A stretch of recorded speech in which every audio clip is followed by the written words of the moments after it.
There is something that has been hidden inside the oldest wisdom tradition on Earth for over 3,000 years. Not hidden because it was lost.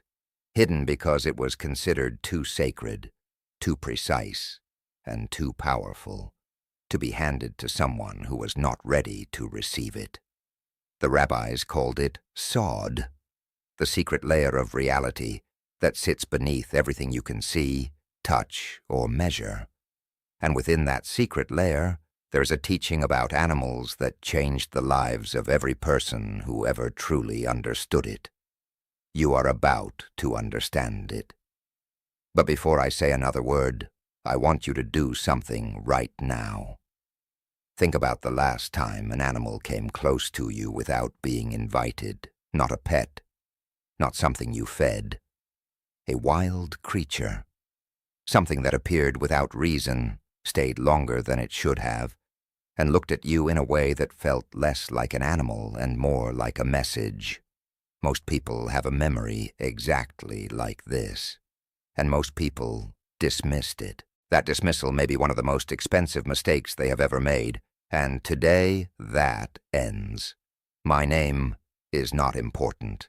What is important is that what you are about to hear has been verified across centuries, across cultures, and across the private lives of thousands of people who came to this knowledge at moments when their finances were broken, their hope was thin, and their circumstances seemed completely unmovable. They received this knowledge. They changed the way they saw what was around them, and the flow that had been stuck for years began to move, not because of luck, because they finally understood the language that the universe had been speaking to them the whole time. The ancient Jewish sages, specifically those who transmitted the oral tradition of Kabbalah from teacher to student for centuries before a single word was written down, taught something that most people in the modern world have been completely cut off from. They taught that the physical world we live in is not the primary reality. It is the reflection of a deeper energetic field they called Ein Sof, the infinite.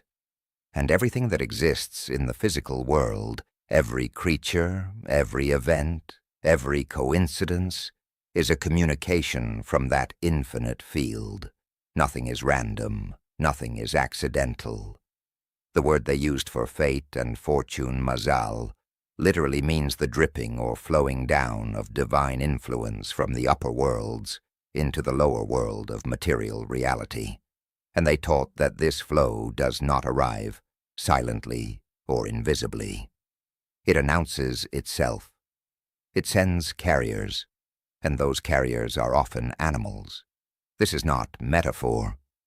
This is not folklore designed to entertain children.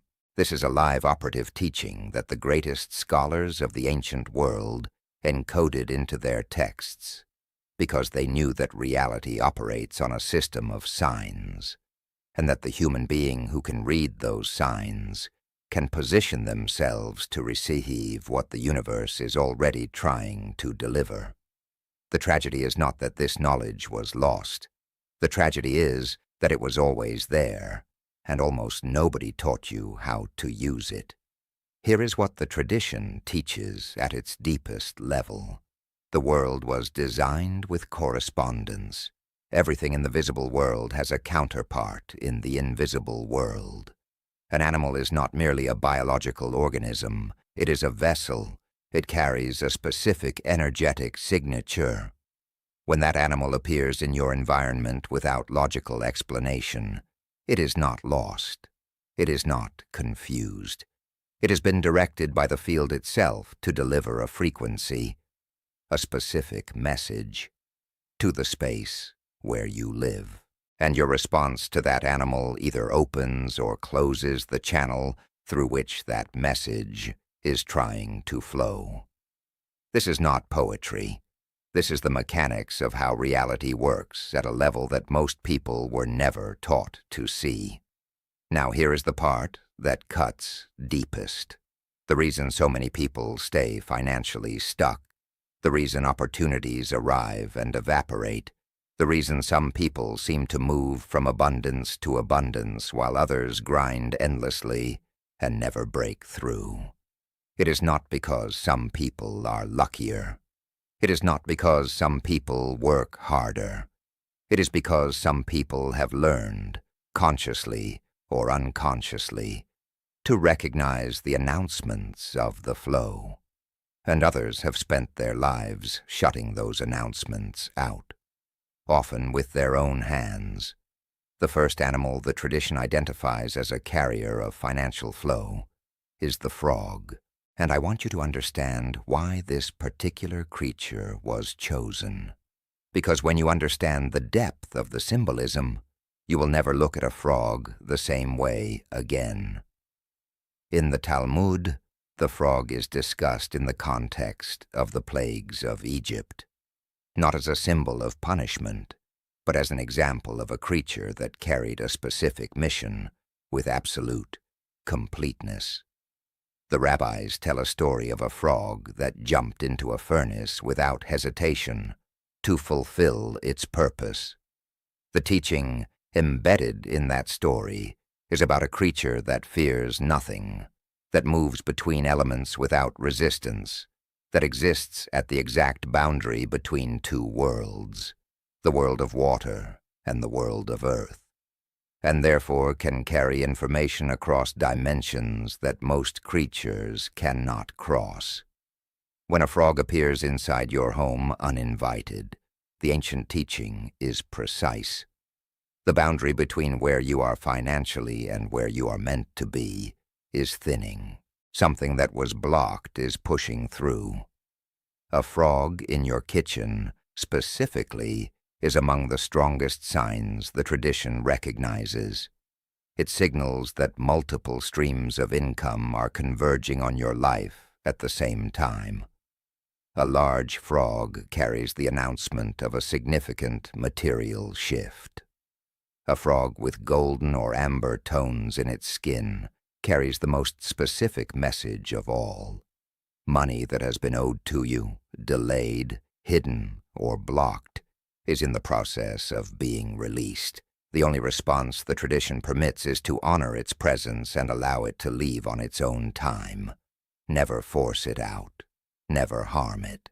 And if you sit with this moment quietly, you may notice something shift inside you, as though a door that was locked just became slightly ajar. Now let me tell you something that not many people discuss when they talk about spiritual signs. Reading the signs is only half the equation, and if you stop at recognizing the animal, you will get half the result. The ancient teachers were extremely clear about this.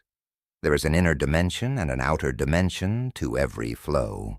The outer dimension is the sign, the animal, the synchronicity, the dream. The inner dimension is the state of the person receiving the sign. And if the inner state is contaminated by what the Kabbalistic tradition calls klipot, shells or blockages, then the outer sign opens a door that the inner blockage immediately closes again. You have probably experienced this. A financial opportunity arrives. Something goes wrong at the last moment.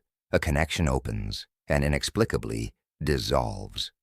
An unexpected sum appears and disappears before it can settle. That is not bad luck. That is a sign of an inner obstruction that is sealing shut every door the universe opens from outside. This is the part that changes everything. And this is why recognizing the animal is not enough on its own. The blockage must be identified and cleared from the inside. In a moment, I will tell you exactly how to do that. But first, let me continue with the animals the tradition identifies, because each one carries a layer of this teaching that builds on the last. The dragonfly. In the Hebrew mystical tradition, the concept of Gilgul, the transmigration and transformation of the soul, is one of the most carefully guarded teachings. And the dragonfly embodies this concept in its very biology in a way that the sages considered almost impossible to be coincidental. It is born underwater, in darkness, in stillness. It lives there for months or years, and then, in a single moment, it breaks through the surface of the water, sheds the form it was born with, and emerges into the air on wings made of something that looks like captured light. The rabbis saw in this creature the living proof of the teaching that nothing that appears to be ending is actually ending. Everything that appears to be dying is simply preparing for a form that could not have existed without the dissolution of the old. When a dragonfly enters your space, the teaching is that you are standing at the exact moment of your own emergence. Something that has been developing in darkness, a project, a connection, a capacity inside you, is at the threshold of breaking through into visible reality. The color carries specific information. A golden dragonfly announces that what is emerging carries material wealth. A green one announces that the direction your life is about to take will be more abundant than the path you have been on. A silver or metallic dragonfly carries the most precise announcement of all. Someone is moving toward you right now who carries the specific resource, connection, or support that your situation requires. They have not arrived yet. But the dragonfly is the scout. Never trap it, never close the window. Let it move freely through the space because the frequency it deposits as it moves is part of the message itself. The dog without an owner. This is the one that surprises people the most, because we are conditioned to see stray dogs as a problem, as something to be managed or removed. But listen to what the tradition actually says. In the Talmud, the dog is recognized as a creature with a sensory and spiritual capacity that exceeds the human. The sages noted that a dog can perceive the angel of death before any human in the room knows death is present. They noted that a dog can sense the approach of supernatural forces in a space and will respond to what is invisible to human eyes. This is not superstition. It is a direct teaching about the perceptual range of this animal. When a dog without a collar, without an owner, without any logical reason to be there appears at your door and stays, not frantically, not anxiously, but calmly, as though it is waiting for you to notice something. The teaching is that your home has been identified by the field as a place where something significant is about to land. The dog is there because it can feel what you cannot yet see. It is marking the space. A golden or brown dog announces that the flow coming toward you is specifically financial and is tied to your work or your business. A black dog is a protector, arriving to clear the energetic path before the abundance can arrive safely. A white dog signals the resolution of something that has been in conflict, a relationship, a legal matter, an unresolved tension that was quietly blocking your financial movement. If the dog returns for multiple days, do not ignore this. Offer it water, offer it something small to eat. The gesture is not charity, it is acknowledgement. And acknowledgement is the key that the tradition says unlocks the channel the animal opened. Here is what nobody tells you when they talk about these signs. The moment of recognition, the moment when you look at an animal that entered your space and truly understand what it might represent, creates a measurable shift in your internal frequency. That shift is not symbolic, it is real.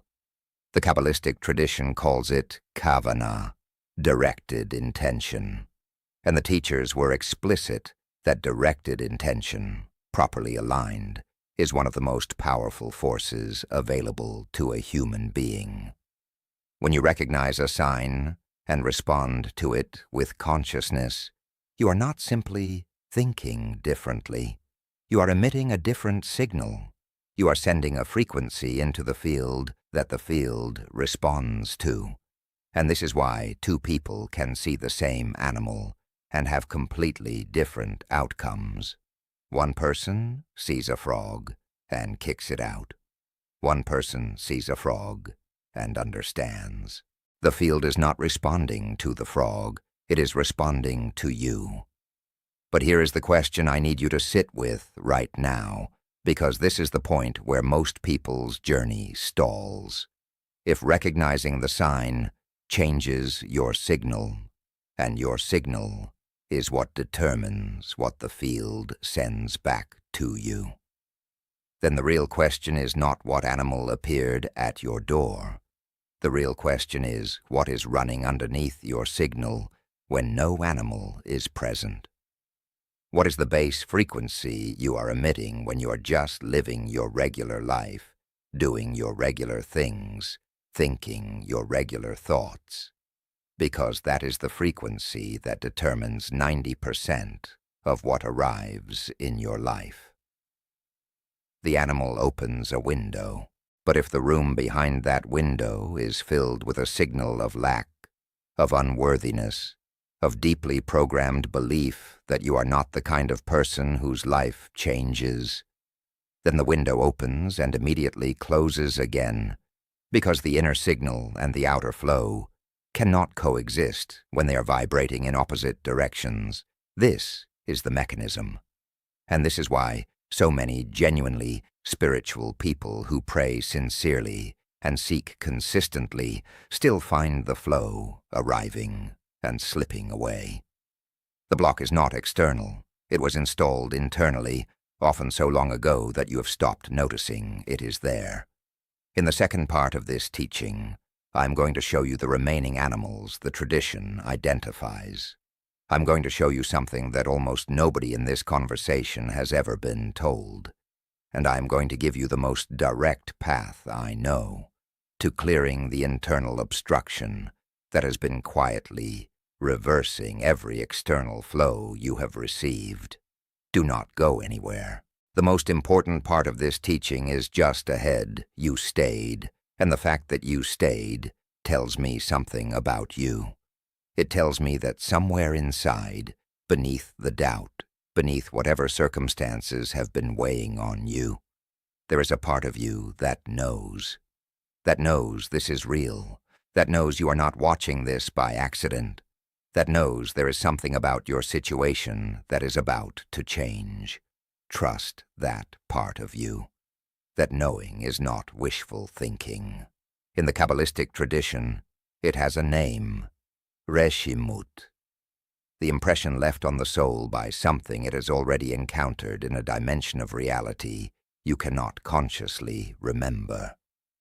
When something resonates at a level deeper than logic, the ancient teachers said that is recognition, not suggestion. You have been here before, and now you are here again, with more clarity, with more readiness, and with the complete teaching directly in front of you.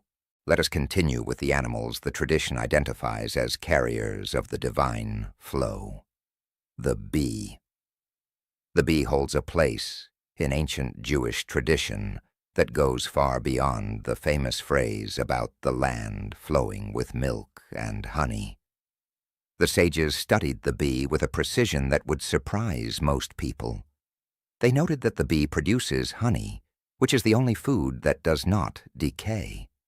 They noted that the bee's community is structured around an intelligence that no individual bee possesses alone. It is a collective consciousness operating as a single organism.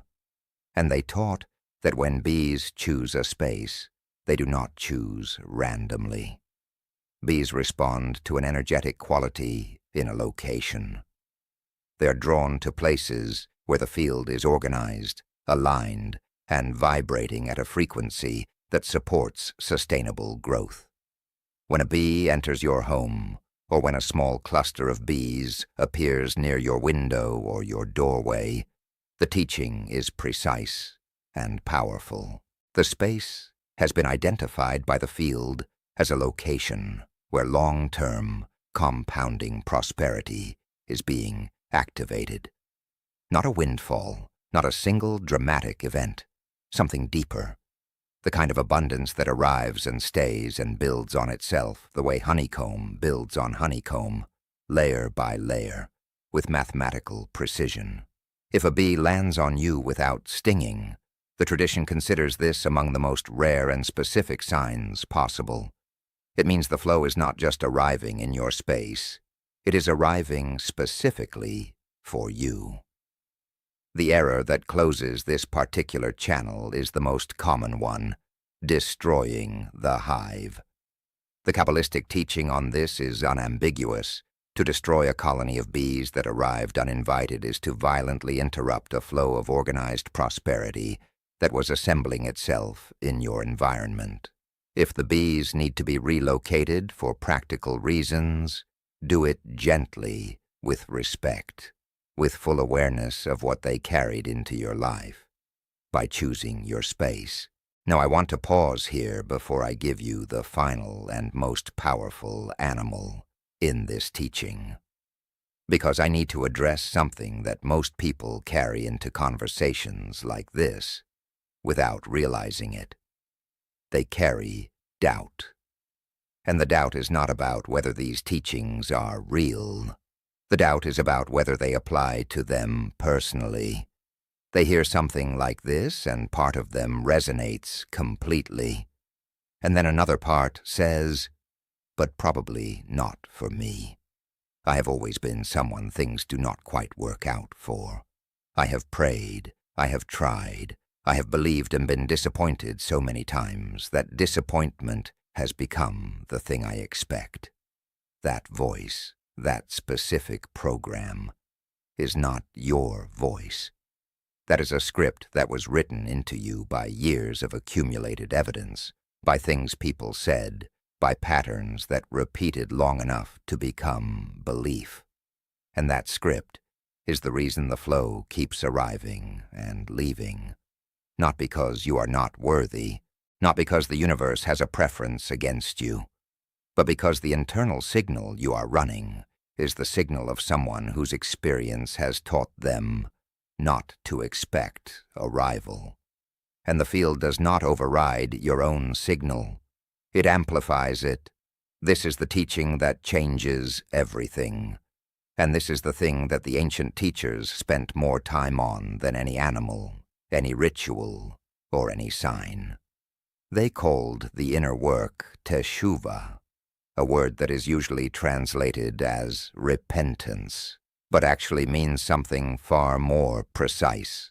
It means return. Return to the original signal, the signal you were born with before the world had time to install its programs into you. Before you learned to expect scarcity, before you learned to flinch at the moment of arrival, before the disappointments added up into a belief system, the return to that original signal is the most important financial move a human being can make. And it is the one that almost no external ritual, no matter how sincere, can create on its own. The animals open the channel from outside, but the return creates the receptivity from inside. And without receptivity, the channel closes before the flow can land. Now, the final animal, the serpent. I want you to breathe before I say the next sentence, because the mind moves toward fear very quickly with this one, and fear is the exact frequency that closes the channel this animal comes to open. The serpent is the most ancient symbol in the Jewish tradition, and in virtually every wisdom tradition on earth. And the reason is that no other creature embodies the principle of total transformation as completely as the serpent does. The serpent sheds its skin. Not part of it, all of it. It does not repair the old skin. It does not patch it. It dissolves it completely and emerges in a form that is entirely new.